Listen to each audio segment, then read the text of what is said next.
In today's video, I'm going to teach you how to import a project in Base44. By the end of this tutorial, you'll know exactly where to go, what to click, and how to get your project ready to use inside the platform without any confusion. First, make sure you're logged into your Base44 account and that you have access to the workspace or app where you want to work. Once you're in, start by navigating to the main area where your projects or apps are listed. This is usually the dashboard or home screen you see right after logging in. Here, you'll want to select the specific project area where you plan to import your new content. Look for the section that contains your conversations or chat interface.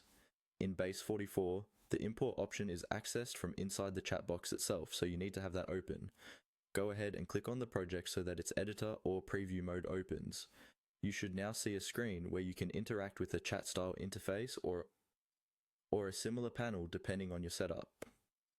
Inside this chat box, pay attention to the controls that appear at the bottom or along the side of the input area. You should see an icon with a plus sign, often represented as a small plus button. This plus sign is important because it's the gateway to additional actions, including importing or attaching content to your project. Hover over the plus sign for a moment if needed, so you can see a small tooltip or label appear.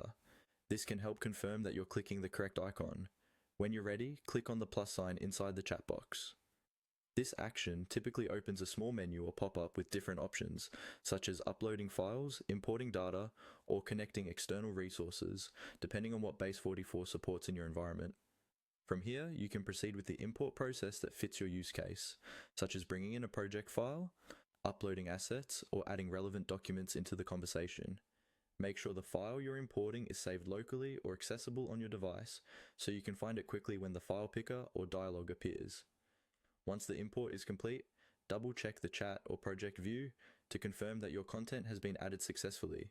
You should see the new item appear in the interface, ready to use, test, or continue building on. That's all you need to get started with importing a project in Base44 using the plus sign inside the chat box.